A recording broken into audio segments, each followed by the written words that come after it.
제가 평소에는 대북관계 그리고 동북아 정세에 대해서 많이 말씀을 올렸습니다. 오늘은 아무래도 시기가 시기인 만큼 국내 정치에 대해서 한 말씀 아니할 수가 없습니다. 소도시에서 있었던 보고가 오고 있습니다. 종전선언 하자고 통반장들이 서명을 휘람을 돌리고 있습니다. 경험 많이 하고 계시죠. 그런데요, 여러분 종전선언의 최종 목표는 무엇일까요? 종전선언의 최종 목표는 주한미군 철수입니다. 이제 전쟁이 끝났기 때문에 외국 군대는 한반도에 필요가 없다. 북한은 외국 군대가 없다. 남한이 왜 외국 군대가 주둔이 되어야만 하겠느냐, 이 논리고 그리고 이 주장입니다. 따라서 종전선언의 최종 목적은 주한미군 철수이다라는 것을 우리 시청자 여러분, 국민 여러분들이 아셔야 됩니다. 주한미군 단순한 외국 군대일까요? 대한민국 입장에서는 은인 중에 은인입니다. 지난번에도 한번 말씀 올린 바 있습니다. 정조대왕 이후로 오늘날까지 10년 내지 20년 아니면 30년 주기를 통해서 한반도에는 끊임없는 전쟁이 있었습니다. 하다못해 신미양호, 병인양요 같은 사건도 있었고요. 그리고 왜구들의 침탈도 있었습니다. 청일전쟁이 이 한반도를 전쟁터로 만들었고요. 노일전쟁, 그리고 2차 세계대전, 여러분 너무나도 뼈아프게 알고 있는 6.25 전쟁도 전쟁터는 한반도였습니다. 그런데 1953년 7월 27일 이후로 한반도에는 지금까지 70년 동안 전쟁이 없었습니다. 이 전쟁이 없었던 이유는 무엇일까요? 바로 그것입니다. 주한미군입니다. 한미동맹입니다. 한미동맹과 주한미군 주둔이 있었기 때문에 감히 한반도가 전쟁터가 되지 않았다는 얘기올시다. 친애하는 시청자 여러분, 여기서 우리가 알고 짚고 넘어가야 할 것이 있습니다. 이 한미동맹 주한미군을 경히 여기고 무시하는 정치 세력이 있습니다. 그게 바로 문재인 주사파 정권이 올시다. 몇 번씩이나 말씀 올렸지만 과거 11사람의 대통령과 현재 문재인은 질이 다른 사람입니다. 그 전에 모든 대통령들은 자유민주주의, 시장경제, 한미동맹, 법치주의를 중히 여기고 그 길로 갔습니다. 문제는 있었지만요. 그런데 문제 많은 문재인은 자유민주주의자도 아니고 자유시장 경제주의자도 아니고 한미동맹주의자도 아니올시다. 법치주의자도 아니올시다. 이 사람이 집권해서 앞에 많은 기라성 같은 연사들이 다 말씀을 하셔서 구구절절히 다 설명은 못 드리겠습니다만은 전부 다 실패한 것뿐입니다. 소주성 실패했죠. 최저임금 실패했죠. 주 52시간 노동제 실패했죠. 탈원전 실패했죠. 여기에다가 중인자치기본법인가요? 이거 인민위원회입니다. 자세히 뜯어놓고 보니까 그것뿐입니까? 수도 없이 많은 그러한 불협화음의 극치를 이룬 것이 문재인 4년 정권이 올시다. 이제 우리가 뭔가를 해야 됩니다. 이게 우리가 뭔가는 다시 시작을 해야 되겠다. 그렇지 않으면 이 대한민국 망하게 생겼다. 그림 하나 보여주십시오. 이 그림은 요설적입니다. 퇴폐적입니다. 음란합니다. 그리고 해괴망치고 합니다. 노인이 여성의 젖을 빨고 있어요. 그런데 이 그림이 놀랍게도 남미의 푸에르토리코에서는 성화로 여겨지고 엄청난 아름다운 그림으로 지금 보여지고 있습니다. 네덜란드 있는 그 국립미술관에 소장된 그림인데요.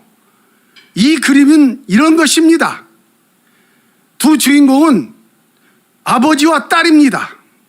아버지가 딸의 젖을 지금 빨고 있습니다. 왜 그랬을까요? 독립투사가 감옥에 갇혀 있는데 딸이 어렵게 면회를 했어요. 아버지가 굶어 죽기 일보 직전이에요. 아사 직전입니다. 그러니까 딸이 자기 젖을 내서 아버지한테 물려주고 그 딸의 얼굴 각도를 한번 보십시오. 지금 간수들이 혹시 이걸 볼까 하고 약간 두려워서 외부를 쳐다보고 있는 것입니다. 아버지에게 젖을 물려주면서 경계를 하고 있는 것입니다. 친애하는 시청자 여러분, 제가 어찌하여서 이 그림을 여러분께 제공을 한다고 생각하십니까? 저 젖을 빨고 있는 노인이 바로 우리의 대한민국의 현재 상황이다, 이런 얘기입니다. 우리가 지금 죽게 생겼습니다. 생존할 능력이 없게 생겼습니다. 제가 과장한다고요? 아니올시다. 우리 대한민국의 이념은 자유민주주의, 시장경제, 법치주의입니다. 이게 무너지게 생겼습니다. 이 건국 이념이 무너지면 몸이 아무리 튼튼하더라도 몸이 망가지는 것은 순식간인 것입니다. 지금 대한민국이 지금 풍전등화와 같은 어려움에 있다는 것을, 저 노인과 같은 어려움에 있다는 것을 어떻게든 생존을 해야 되겠다는 그 상징으로 제가 저 그림을 여러분께 보여준 것입니다. 국민의힘, 당신들 지금 실수하고 있습니다. 당신들은 지금 국민을 분열시키고 있습니다. 당신들은 지금 서울시장과 부산시장 먹었다고 지금 의기양양해 하고 있고 벌써 대통령 다 탈환한 것으로 착각을 하고 있습니다. 천만의 말씀이옵시다. 하태경 의원님, 당신께 묻겠습니다. 어째서 홍준표가 국민의힘으로 입당하면 도로 한국당이라고 생각을 하고 계십니까? 이준석 젊은 최고위원님, 광화문 세력이 극우 세력이라고요? 당신들한테 묻겠습니다. 그러면 자유민주주의, 시장경제, 한미동맹을 주장하는 사람이 극우라고 한다면 우리는 얼마든지 극우를 받아들일 수가 있습니다. 문제는 당신들이 문제인 겁니다. 어떻게 하려고 그렇게 지금 의기양양하면서 쓴밥 더운 밥 가려서 먹으려고 하십니까? 태산은 한 주먹이 부족해서 태산이 안 된다는 말이 있어요. 대통령 선거는 한 사람이 투표가 되지 않아서 놓칠 수가 있는 것입니다. 오죽하면 지금 시중에 어떤 얘기들이 오가는지 아십니까? 제가 들려드리겠습니다. 무서운 얘기입니다.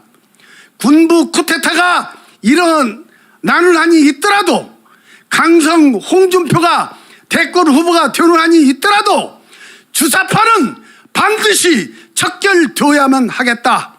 이게 현재 시중 SNS에서 날아다니는 내용이올시다. 우리 보수 우파는 하나로 뭉쳐야 됩니다.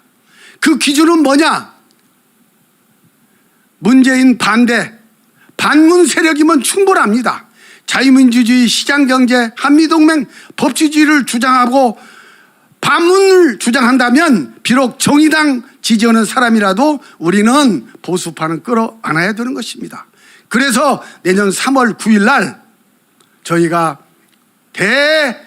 대전환이 일어나서 대통령을, 보수 우파 대통령이 나와야 된다, 이런 얘기입니다. 너무나도 간단한 것 아니겠습니까? 과거 역사를 한번 상기해 보십시오.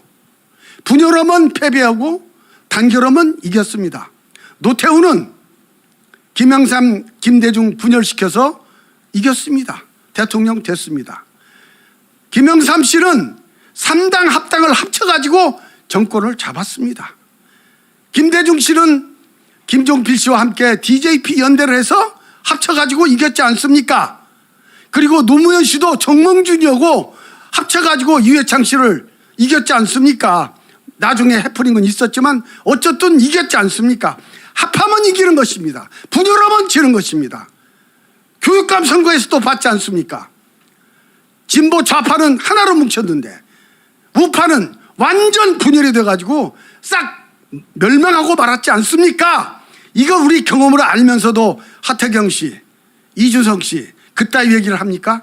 당신들은 야당을 할 자격이 없습니다. 보수 우파 우두머리가 될 수가 없습니다.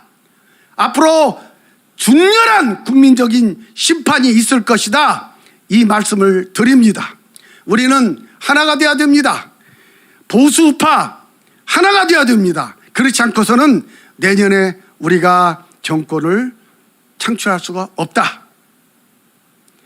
시청자 여러분 경청해 주셔서 감사합니다. 김일중